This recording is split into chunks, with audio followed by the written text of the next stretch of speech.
Step 5. Settings. First, power up the heat source and set its temperature. 120 degrees Fahrenheit to 140 degrees Fahrenheit is a typical setting.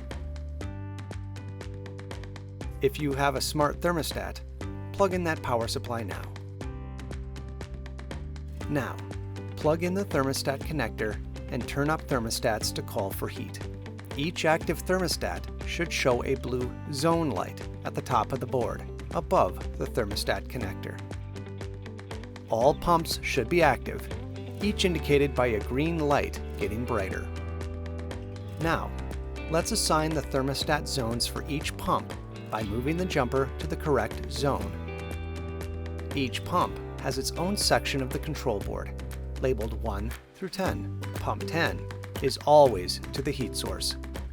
The other pumps may be assigned to specific zones by moving the jumper to the pins labeled with that zone number. Now we're going to assign pump speeds. Just below the zone selection is the speed selection for the pump. Assign speeds by moving a jumper to the matching pins.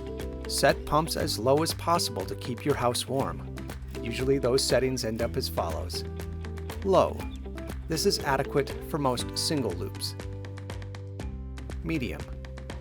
This is for pumps that have splitters with 2 loops. And max. This is for heat sources.